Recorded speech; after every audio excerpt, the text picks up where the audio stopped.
મંદિરો તૂટે? મંદિરો તૂટશે ને ત્યારે લખુભાઈ બારવટે નીકળી જશે, હુલ્લોડ ઉપડવાના છે, હુલ્લોડ. મિલિટરી ને બોલાવશો, લાશુના ઢગલા થઈ જશે. મંદિર એક પણ ના તૂટે. અમારું સોનલમાં, અમારું કામઈમાં, રાજલ વેજલમાં, જુંગીવાળા વાછરા દાદા,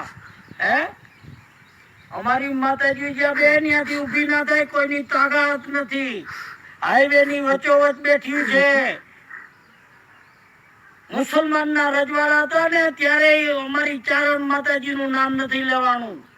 નાગબાઈ માએ જુનાગઢ સુરત જુણાવ્યું, રાજલ માએ બાકર ને માર્યો, મોગલ માએ બાકર ને માર્યો, જીવણી માએ બાકર એટલે મોમેડિયન રાજા. હો ભાઈ સાંભળજો, તમે અવરું નહીં લેતા લખુભાઈ ગઢવી ભાન વાચા ને.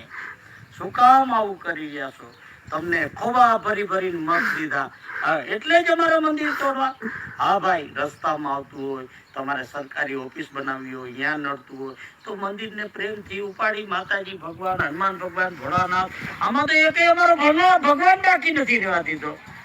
એક ભગવાન નાનો મોટો રહેવા નથી દીધો.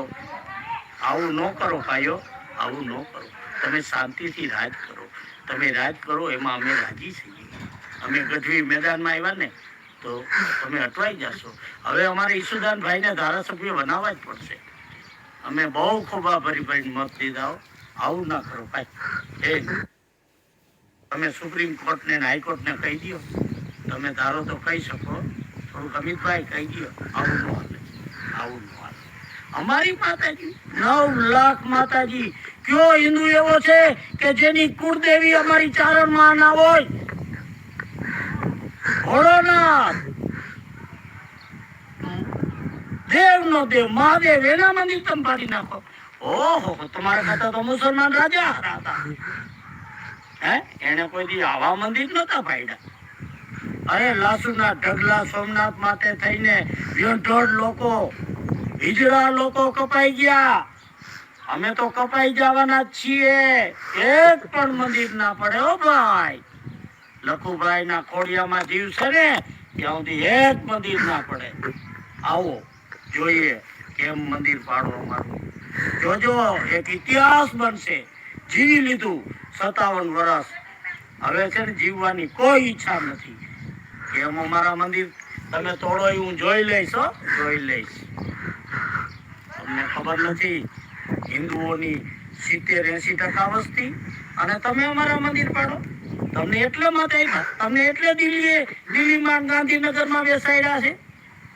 અરે પૂનમબેન, મોરું મામા, મયુરભાઈ, તમે કઈક જોવ. આવી ભૂલ કોણ કરે છે? આવી ભૂલ કરે ને ઠપકો દેવાય કે ભાઈ જે વિકાસના કામો છે, ડેમ તૂટી ગયા બનાવો, કોઈ પુલ તૂટી ગયા છે, કોઈ રોડના ખાડા પૂરો, કોઈ નિશાળો બનાવો, કોલેજો, બગીચા, હોસ્પિટલ, એમાં ધ્યાન દો.